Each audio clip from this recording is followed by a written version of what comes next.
www.jamiamadiniyajadid.org. WhatsApp group number +92 333 424 9302. أما بعد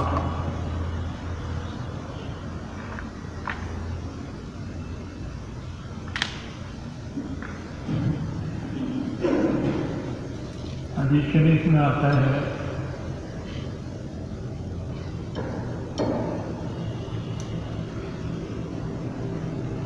کہ ایک دن رسول اللہ صلی اللہ علیہ وسلم نے فجر کی نماز کے بعد صحابہ کو اپنا ایک خواب سنایا جس میں آپ کو عالم آخرت دکھایا گیا اور عالم آخرت کی سیر کرائی گئی باقاعدہ۔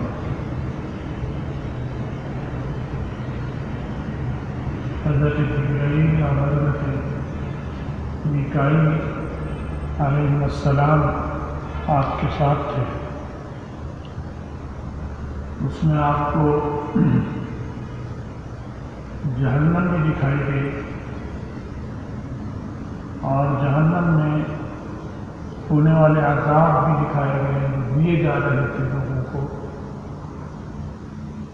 اور جنت بھی دکھائی گئی اور جنت کے مختلف طبقے بھی دکھائے گئے،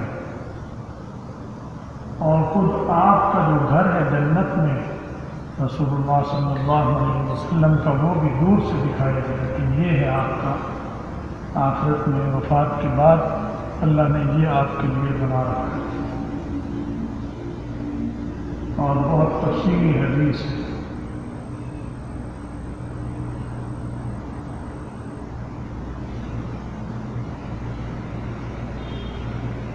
جن لوگوں کو مختلف قسم کے عذاب دیے جا رہے تھے رسول اللہ صلی اللہ علیہ وسلم ان سے پوچھتے تھے جو دو فرشتے ساتھ تھے کہ یہ کیا ہے یا یہ کیوں ہے، یہ والا عذاب اس قسم کا عذاب اس کو کیوں دیا جاتا ہے،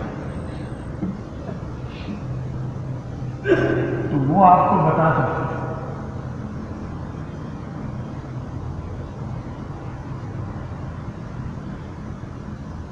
ایک آدمی کے بارے میں آپ نے سوال کیا تو انہوں نے بتایا عمل لگے آئے کا ہو شک کو کہ وہ آدمی جس کو آپ نے دیکھا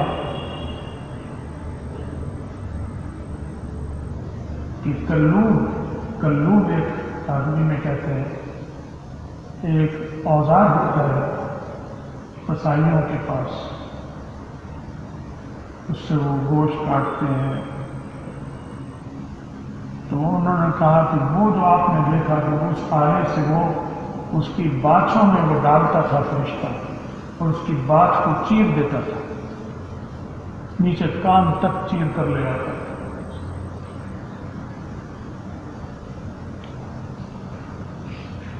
پھر اسے چیرتا تھا تو اس کے بعد پھر وہ دوسری کو چیرتا تھا تو یہ ٹھیک ہو جاتا تھا،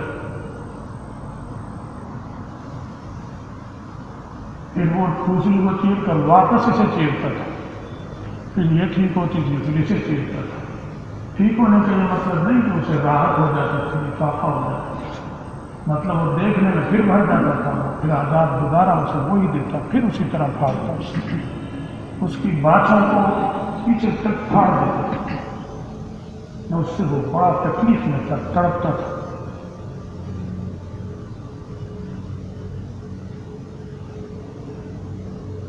تو فرمایا کہ یہ جو آپ نے دیکھا جس کو یہ عذاب دیا جا رہا ہے یہ کذاب تھا، جھوٹا تھا، یحدث بالکذب، تو جھوٹی بات کرتا تھا، جھوٹی افواہیں چھوڑتا تھا۔ اس کا یہ کام تھا، اس کا گویا محمود مشورہ تھا یہ اس کی زندگی کا یہ ایک پیشہ اور ایک فن تھا، جسے یہ فن سمجھتا تھا اور ہنر سمجھتا تھا۔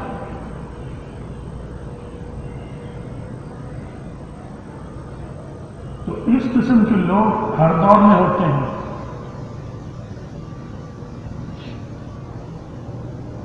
بعض تو فطرتاً ہی ایسے ہوتے ہیں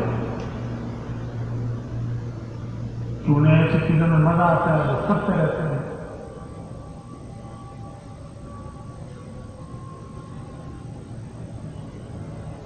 بعض اس کام کو بطور مشن پہ لے لیتے ہیں کہ یہ مشن ہے ہمارا۔ یہ بھی تھا اس وقت رسول اللہ صلی اللہ علیہ وسلم کے زمانے میں بھی تھا، اور ان سے پہلے بھی تھا، اور اس کے بعد بھی تھا، آج بھی اور آئندہ بھی ہوگا۔ جو خاص اس کو بطور پیشہ اور مشن کے لیتے ہیں، اسے آج کی زبان میں ہم میڈیا کہتے ہیں۔ میڈیا، کیونکہ میڈیا کا لفظ جب آتا ہے تو جھوٹ کا ذہن میں خود بخود ساتھ آتا ہے، نفرت آتی ہے، گھن آتی ہے۔ جیسے لفظ پیشاب بولیں گے تو ناپاکی کا تصور ساتھ آئے گا، پاخانے کا لفظ بولیں گے تو گھن کا تصور ساتھ آئے گا۔ حتیٰ کہ اگر آپ کھانا کھا رہے ہوں گے، کوئی نام لے تو آپ کے اس وقت یہ بات نہیں کرتے، بعد میں۔ تو یہ اتنا غلیظ لفظ ہو چکا ہے، اور پہلے بھی ایسا ہی غلیظ تھا یہ،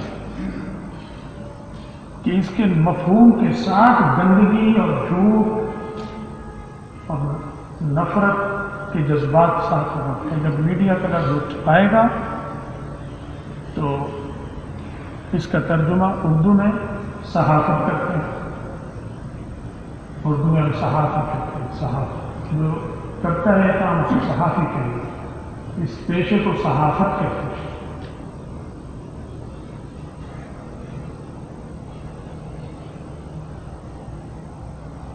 تو یہ تو پیشہ ہے، اس پیشے والوں کے لیے یہ حدیث میں عذاب بتایا گیا ہے میڈیا کے۔ فرمایا کہ یہ فَتُحْمَلُ عَنْهُ حَتَّى تَطْلُعَ الْآفَاقَ أَوْ كَمَا قَالَ عَلَيْهِ السَّلَامُ۔ وہ یہ خبر بھر کے دیتا تھا اور اس سے لوگ لے لیتے تھے، حتیٰ کہ آفاق یعنی پورے اطراف عالم میں وہ خبر کرتے۔ تو کیا آج یہ نقشہ نہیں ہے جو رسول اللہ صلی اللہ علیہ وسلم کے الفاظ آفاق کا لفظ استعمال کیا؟ آفاق کا مطلب پورے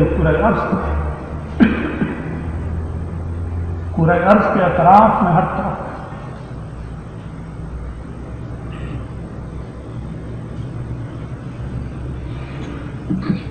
نبیوں کے خلاف بھی ہوتا تھا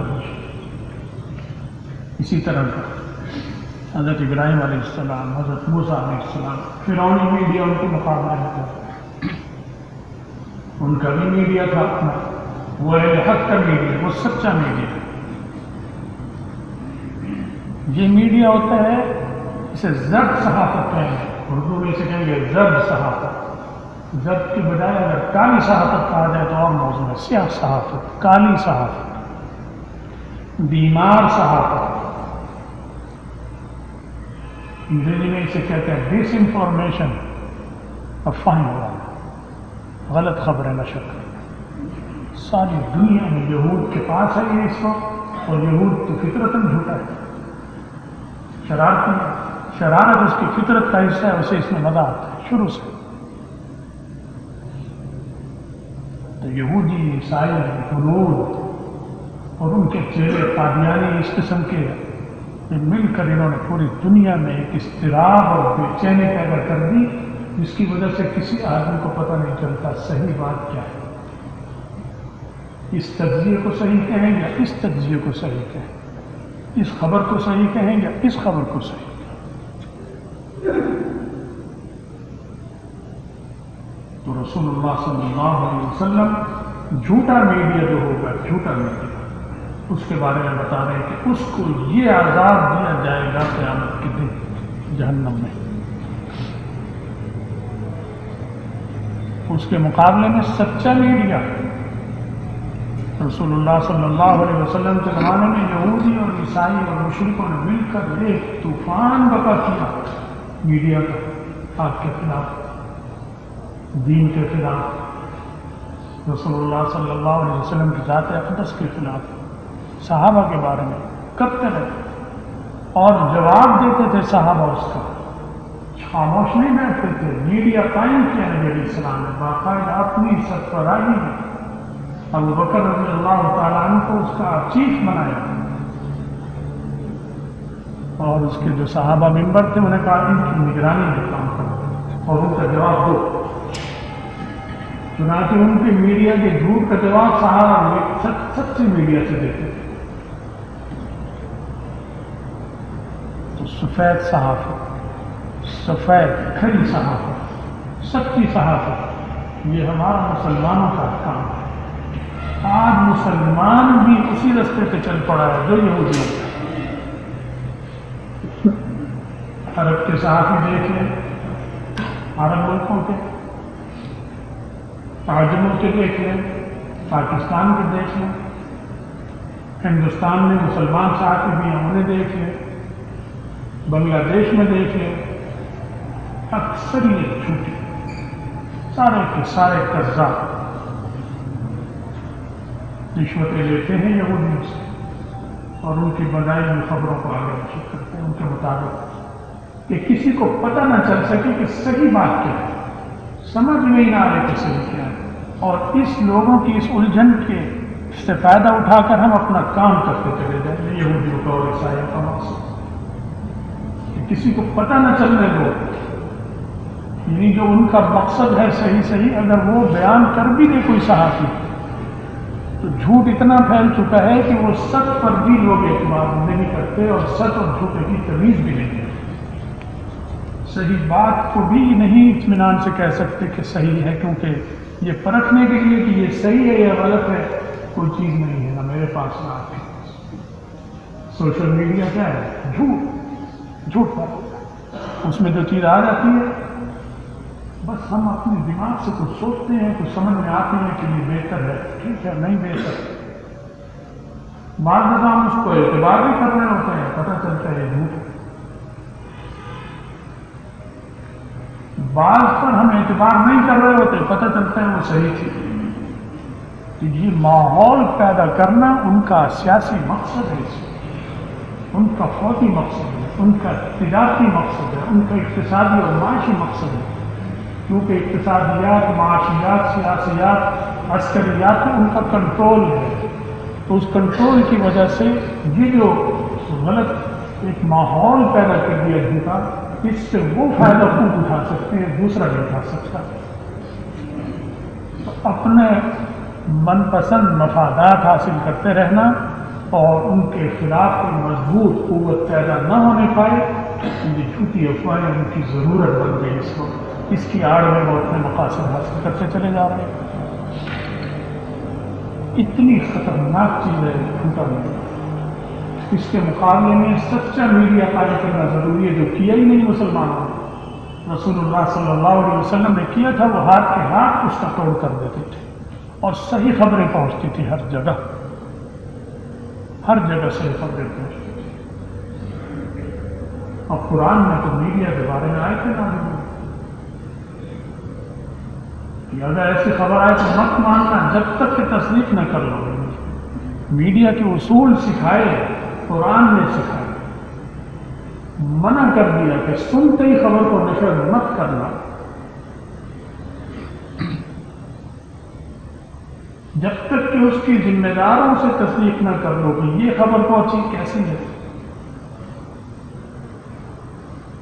جب وہ کہیں کہ یہ ٹھیک ہے تو نشر کرو، وہ کہیں یہ جھوٹی ہے تو نشر کرو یہ جھوٹی ہے، پھر کہو کہ یہ جھوٹی ہے.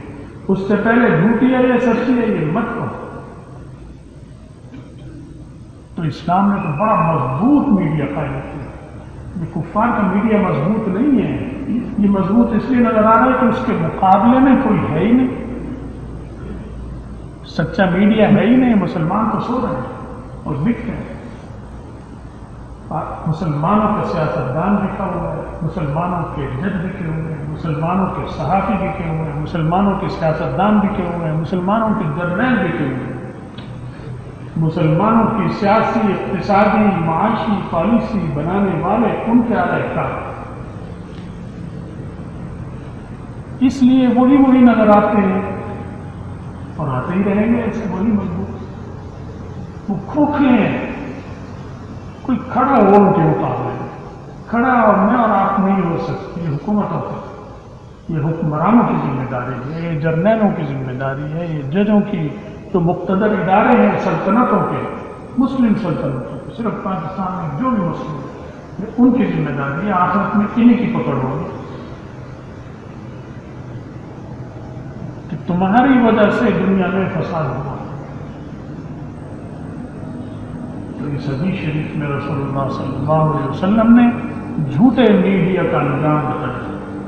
میں اپنے اس بیان کے ذریعے پورے مسلمان میڈیا کو جو اس میں مسلمان کام کر رہے ہیں ان کا ہمدرد بحیثیت ایک ہمدرد ہونے کے ان تک یہ پہنچانا چاہتا ہوں کہ اپنی آخرت برباد نہ کریں، چھوڑ دیں، اس ملازمت میں ہیں چھوڑ دیں، اللہ رزق اور تم سے دے گا، تو جب مجبور ہیں تو چھوڑ دو اس کام کو اور ان سے بعد آ جاؤ، یہ انتہائی خطرناک آخرت برباد ہو جائے گی اس میں۔ اور یہ رسول اللہ صلی اللہ علیہ وسلم کی وحی ہے جو آپ کو خواب میں دکھائی دی، نبی کا خواب وحی ہوتا ہے، تو وہ منظر رسول اللہ صلی اللہ علیہ وسلم نے میڈیا والوں کو بتایا، چاہے وہ جھوٹا میڈیا پادیاں کی سطح کا ہو، رائے کی سطح کا ہو، لاہور کی سطح کا ہو، وہ یہ مزے پادیاں میں لیتا ہو، وہ رائے میں لیتا ہو، وہ قصور میں لیتا ہو، جھوٹی باتیں چھوڑ کر اور مزے لے رہا ہے اور تماشے دیکھ رہا ہے، سب کا انجام حدیث میں یہ آ رہا ہے۔ اس میں یہ نہیں کہا کہ کافر کا انجام ہے، کافر کا تو ہو گئی تو وہ تو جائے گا ہی جہنم میں۔ مسلمان جس کے لیے اللہ نے جنت بنائی ہے وہ اپنے عمل سے اپنے کو جہنمی بنا لیتا ہے، اتنا برا سودا ہے۔ اللہ تعالیٰ ہمیں سمجھ کی توفیق دے اور اللہ اس عذاب اور اس مصیبت سے جس میں پورا عالم اس وقت مبتلا ہے، گھرا ہوا ہے، اللہ ہم سب کو اس سے نجات عطا فرمائے، ہم سب کا خاتمہ ایمان پر فرمائے اور آخرت میں رسول اللہ صلی اللہ علیہ وسلم کی شفاعت اور ان کے ساتھ نصیب فرمائے۔ وآخر دعوانا الحمدللہ رب العالمین۔